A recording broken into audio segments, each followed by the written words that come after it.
Everyone wants to succeed until they realize what success actually demands. No shortcuts, no comfort, no applause, just sacrifice, silence, and self-responsibility. This isn't motivation for the faint of heart. This is a wake-up call, because the reason you're not where you want to be is you. If you're tired of excuses, tired of watching others win while you stay stuck, this message is going to hit hard. But if you can take it, it might just change your life. The truth is, most people don't fail because of lack of talent. They fail because of lack of honesty with themselves. You say you want success. You say you want freedom. You say you're tired of being broke, stuck, or average.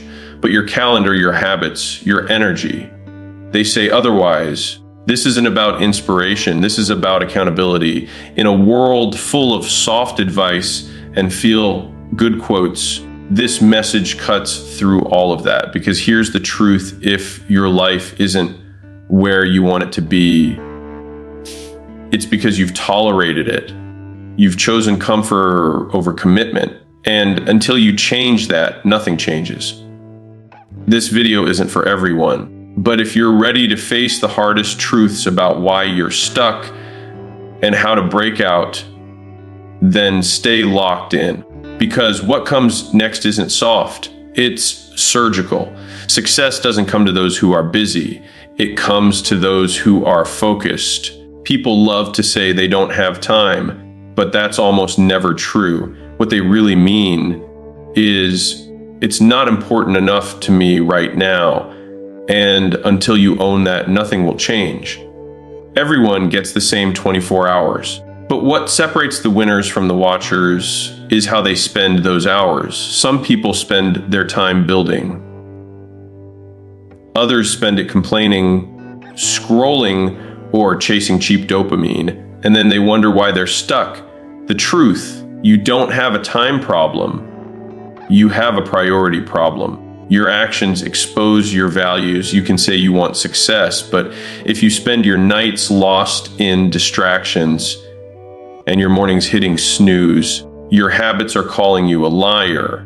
If a stranger followed you for a day and looked at your calendar, would they see the life of someone chasing something meaningful? Or would they see a life that's reactive, scattered, and driven by other people's agendas? You're not tired. You're unfocused. You're not out of hours. You're out of clarity, because when something really matters to you, you find a way. And when it doesn't, you find an excuse. Here's the harsh truth: your schedule doesn't lie.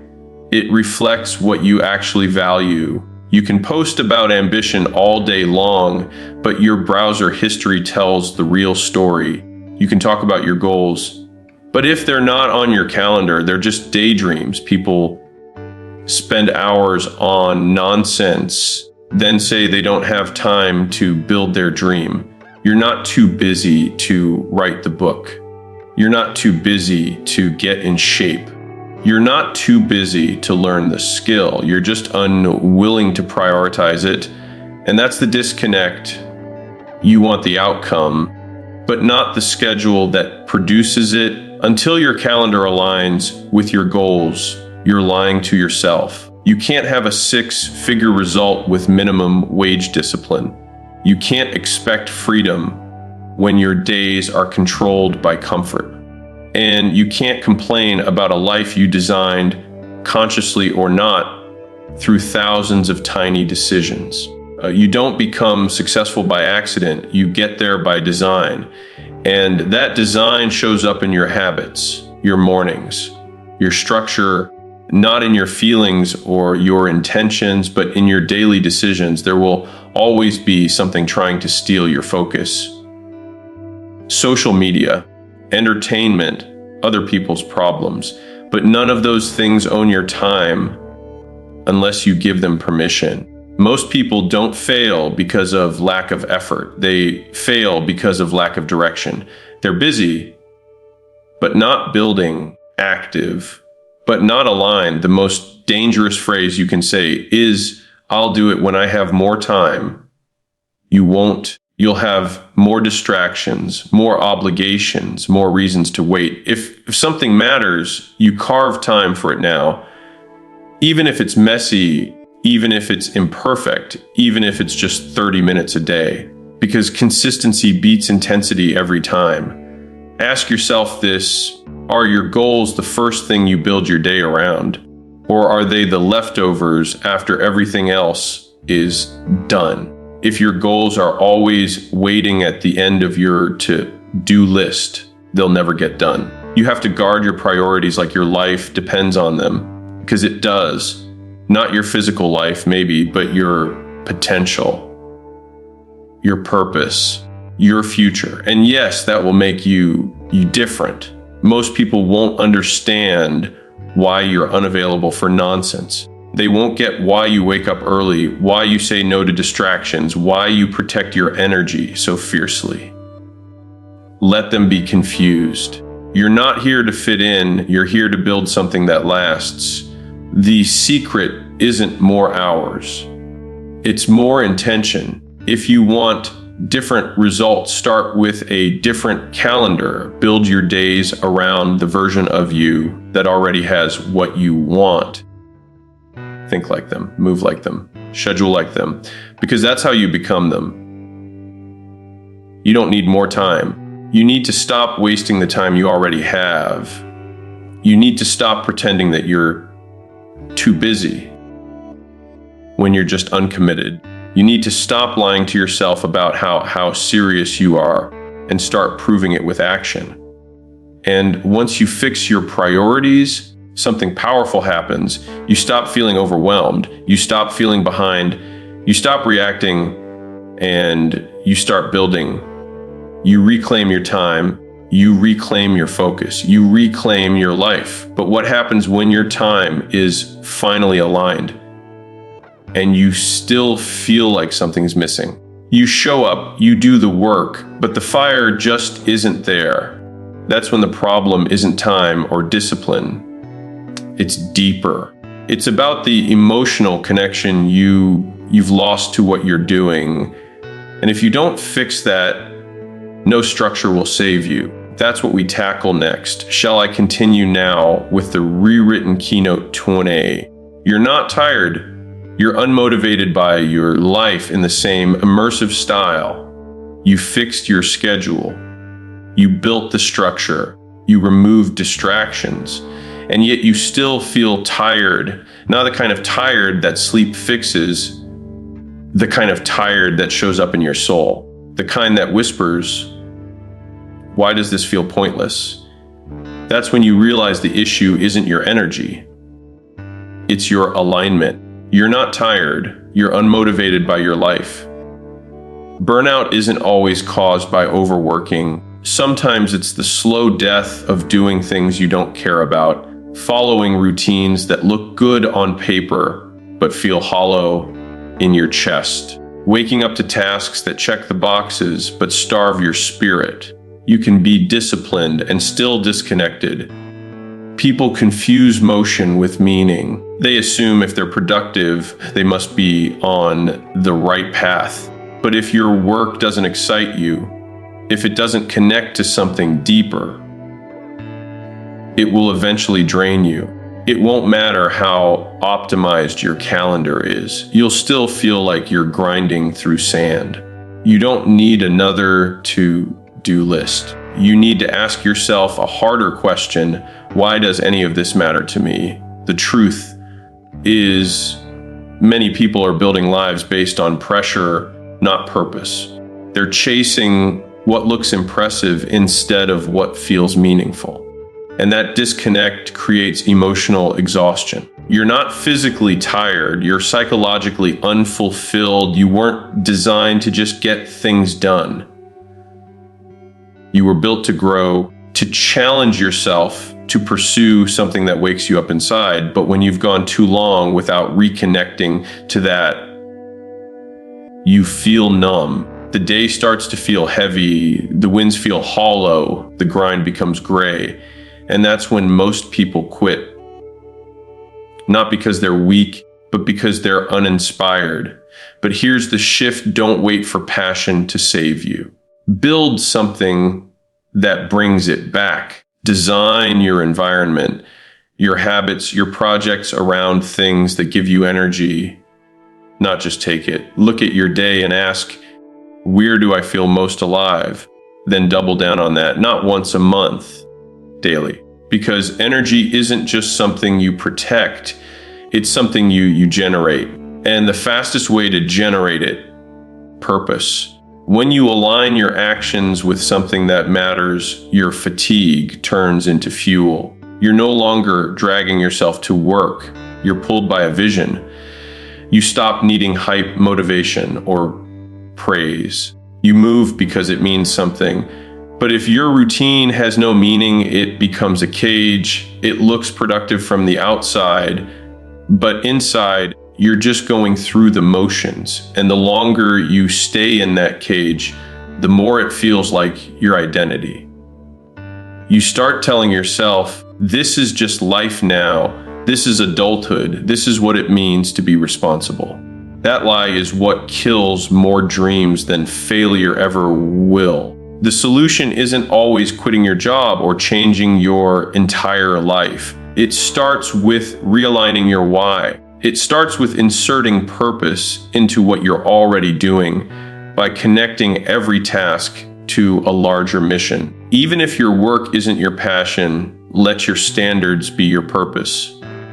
Let excellence become your identity. Let your routine reflect your future self, not just your present obligations. Because once you start showing up with purpose, even for small things, your energy shifts, the weight lifts, the fire returns, not because anything outside changed, but because you're no longer operating from obligation. You're operating from ownership. And that's the real cure to feeling tired, not rest, but alignment. When your work reflects your values, your vision, and your next level, you stop needing to be pushed. You start pulling yourself forward. But here's the next level of responsibility. Even when your purpose is strong, even when your direction is clear, you still won't always feel good.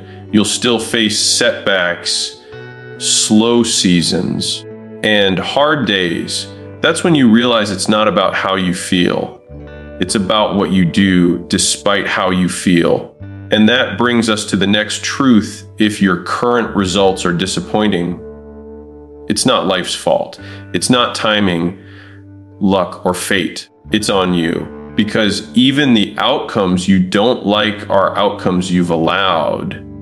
You may not want to hear that, but if you're ready to grow, you need to. If you're willing to take full ownership of your life, you need to face this truth head on. Your current results, the good, the bad, the brutal, are exactly what you've earned. Not what you hoped for, not what you believe you deserve based on effort, but what your actions, decisions, and discipline have actually produced.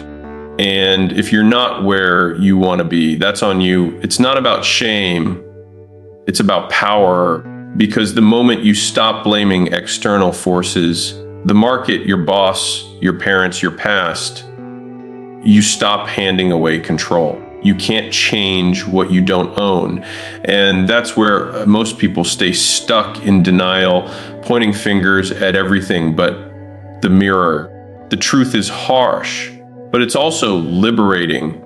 Because if you're responsible for the mess, then you're also responsible for the breakthrough. And that's a kind of freedom that most people never experience because they're too busy explaining why they're stuck instead of doing what it takes to get unstuck. You're not broke because the economy is broken. You're broke because your standards are. You're not out of shape because of genetics. You're out of shape because of habits. You're not behind in life because someone held you back. You're behind because you didn't push forward when it mattered most. Hard to hear. Good. That means you still care. The most dangerous mindset you can adopt is believing you're a victim of your circumstances. That's the beginning of helplessness. It's the path to bitterness, resentment, and stagnation. But the moment you flip that, the moment you say, if I created this, I can create something better, everything changes. Your life right now is the scoreboard of your past decisions. It's a reflection of your priorities, your beliefs, and what you were willing or unwilling to sacrifice. That's not a punishment. That's clarity, and clarity is the foundation of growth. Most people say they want change, but deep down, they want change without responsibility. They want transformation without disruption, results without accountability. But it doesn't work that way. You can't change your life without first confronting the fact that you've been the one designing it. Every habit you repeat is a vote for the life you're building. Every excuse you make is a vote against it. And the compound effect is real. What feels like small decisions, skipping the workout, sleeping in, scrolling instead of studying, settling instead of stretching, adds up faster than you think. Your results don't care about your intentions. They don't respond to your feelings. They only reflect what you repeatedly do. And if your reality doesn't match your vision, it's not because the world is unfair. It's because you haven't become the kind of person who matches the outcome you want. That stings, but it also simplifies everything. You stop waiting for permission. You stop praying for shortcuts. You stop envying people who have what you don't, because you finally realize they weren't lucky. They were just consistent. You can change your life, but only if you're willing to own the one you've built so far.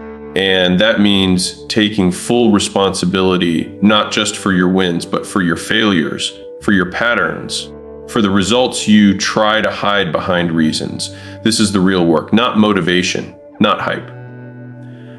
When you stop outsourcing blame, you stop outsourcing potential. You stop being the victim. You become the builder. Don't get it twisted. It's not your fault where you started, but it's your responsibility where you go next. Nobody is coming to save you. And that's not a threat.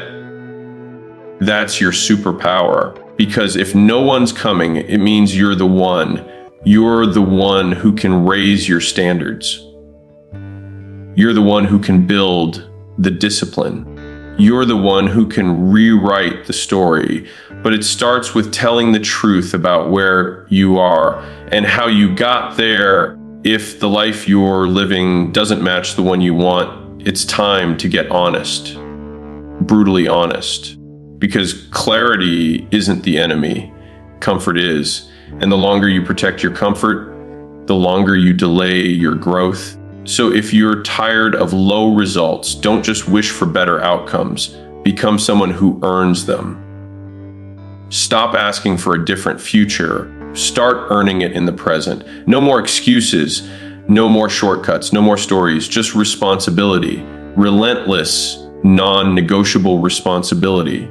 And once you take that level of ownership, your mindset shifts. You stop aiming for balance and start aiming for excellence. You stop tolerating average and start pursuing mastery. You stop dipping your toe in and go all in. And that's where the next evolution begins. Because while most people chase moderation, the ones who win long term, they chase something else entirely. They chase obsession. In a world addicted to moderation, you'll be told to slow down. You'll be told to pace yourself, find balance, avoid burnout. You'll hear people say things like, don't be too obsessed. It's unhealthy, but the truth is obsession isn't toxic. It's required. No one builds something extraordinary by being casual. No one breaks through average with half interest and soft effort. If you want something uncommon, you need an uncommon level of commitment. Balance is what the world tells you to seek when it wants to keep you from becoming dangerous, when it wants to keep you ordinary. Obsession is what separates the spectators from the players, the talkers from the doers. It's not a flaw, it's a force. Most people dabble. They start things, they experiment, they say, let's see if this works. That mindset is already a warning sign, because when your commitment is conditional, your outcome is always negotiable. Obsession doesn't operate on convenience, it operates on conviction. It doesn't care about feelings, distractions, or bad days. It's wired into your decisions, not your emotions. Obsession is what keeps you locked in when the process gets boring, when the results are delayed, when no one is watching. It's what pushes you forward when every part of you wants to coast. Obsession removes the option to quit, not because it's easy, but because quitting simply isn't on the table. There's this myth that you need to be well-rounded to be successful, that you should have a little of everything, a little hustle, a little rest, a little fun. But the people who win at the highest levels didn't sip from the buffet of balance. They picked one direction and poured everything into it. Time, energy, focus, obsession. They didn't apologize for being intense. They didn't shrink to make others comfortable. They didn't dilute their standards to match the pace of the crowd. They went deep, not wide. And that depth is where the breakthroughs came from, not from doing a million things okay, but doing a few things obsessively well. Obsession isn't about being reckless. It's about being relentless. It doesn't mean sacrificing your health or relationships. It means elevating every area of your life to match your mission. It means saying no to comfort, no to excuses, no to distractions, because what you're building demands your full self. When you're obsessed, you don't need external motivation. You don't wait to be in the mood. You don't post quotes, you become the example. You wake up with clarity and you go to sleep with urgency. Every day has purpose and every task connects to the bigger picture. You don't ask, do I feel like it today? You ask, does this move me forward or not? And if the answer is no, it's a hard pass. The truth is, people will misunderstand you when you're obsessed.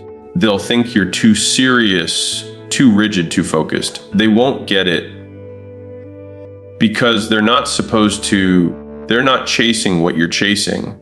And that's okay. Let them laugh. Let them judge. Let them stay comfortable. You weren't built to blend in. You were built to break through. Obsession gives you clarity. It filters out noise. It sharpens your actions and intensifies your purpose. It's not a switch you turn on. It's a fire you feed daily by aligning your life with your deepest priorities. Every decision either adds fuel or kills the flame. Most people never get what they want because they never stay with anything long enough. The moment it gets hard, they pivot. The moment it slows down, they doubt. The moment the applause fades, they quit. But the obsessed don't need applause. They don't need results today. They just need the mission, because that's the only thing that makes sense. Obsession builds momentum. Momentum builds confidence. Confidence builds results, and results build empires. But it all starts with an unreasonable level of dedication, the kind that feels uncomfortable to those still living in moderation. So if you've been told you're too focused, too intense, too much, good. That means you're on the right path. That means your standards are making people nervous. That means you're no longer playing small. And when the obsession takes root, really takes over, something incredible happens. The grind starts to feel natural. The repetition becomes familiar. The boredom becomes your edge because you've trained yourself to stay consistent when everyone else is falling off. And that brings us to the final truth, the one most people overlook. Once you're obsessed, you don't need excitement. You need execution. and the ones who succeed at the highest level. They're not chasing fireworks. They're mastering the fundamentals. Over and over again, that's where we go next. Once obsession kicks in, people expect magic. They assume things will finally start to feel exciting every day, like their passion will carry them. But that's not how real success works. Success is not a roller coaster. It's not thrilling. It's not constantly fresh. Success is boring. It's repetitive. It's unsexy, uncelebrated, and brutally consistent. And if you can't master that boredom, you'll never master your potential. The world sells a lie that achievement feels like adrenaline, that it's fireworks and celebrations. But the truth is, real achievement feels like showing up on days you don't want to, like doing the same thing for the 100th time with the same focus you gave it the first time, like choosing discipline when no one is watching, no one is clapping, and nothing fun is happening. The people who win big are not addicted to excitement. They're committed to execution. They don't rely on new hacks or clever tricks. They find what works and they do it relentlessly over and over, without shortcuts, without complaints, without needing external rewards. If your definition of success depends on variety or stimulation, you'll always sabotage it. Because the top isn't reached by those who dabble, it's reached by those who endure, the ones who build structure and stay with it longer than what feels comfortable. The ones who aren't constantly reinventing the wheel, they're just pushing it uphill day after day without letting it stop.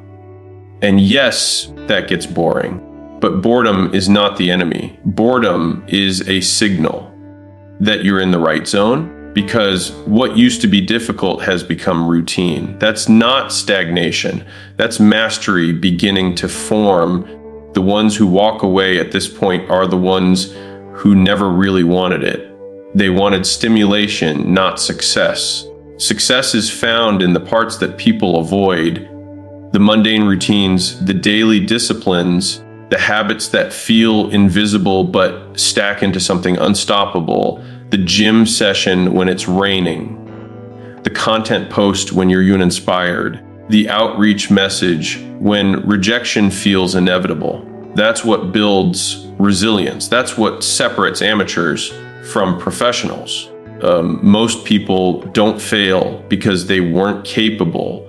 They fail because they couldn't handle repetition, because they got bored and assumed they were off track. But repetition doesn't mean you're stuck. It means you're sharpening. Every time you repeat the process, you get faster, more efficient, more accurate. You create muscle memory for success. The world rewards mastery, and mastery is born in repetition, not in excitement, not in variety, in quiet, consistent repetition. That's where the edge is. That's where confidence grows. When you do what needs to be done, regardless of how you feel, and do it well, you gain something more valuable than motivation. You gain identity. Because over time, you stop asking, can I do this? And you start believing, this is who I am. You become the kind of person who shows up regardless. The kind of person who doesn't need permission, hype, or validation. Just a plan, just a direction, just execution. And when you get to that level, when your system becomes stronger than your emotions, you become unstoppable. Not because you're always inspired, but because you've learned to show up without needing to be. The final truth is this: mastery is boring, but it's also where freedom lives. When you've done the work so many times, it no longer feels hard. You've created leverage. You've built something that works even when you're tired, something that carries weight even when you don't feel your best. So if your journey is starting to feel repetitive, don't walk away. Lean in. The boredom is the beginning of your breakthrough. It means you've moved past the surface level. It means you're stepping into depth. Most people will never get here because they chase excitement and run from repetition. But the ones who stay, they build what others only dream about. You're not here to be entertained, you're here to evolve. And that evolution doesn't happen in the highlights. It happens in the grind. And now that all 5 truths have been laid bare, the calendar, the energy, the ownership, the obsession, and the repetition, it's time to decide who you want to become. This isn't about motivation. This isn't about hype. This is about ownership. Every part of your life, your time, your energy, your results, your standards, your routine is either building the life you want or reinforcing the one you're stuck in. There is no middle ground. You don't need a new miracle strategy. You need radical consistency. You need a level of honesty most people avoid and a level of discipline most people fear. That's why most people stay average, not because they lack potential, but because they refuse to confront the price of greatness. But if you've made it this far, something inside you already knows. You're not like most people. You're not afraid of the truth, even when it's ugly. You don't want a comfortable life. You want a meaningful one. And now you have the blueprint. The only question is, will you execute it?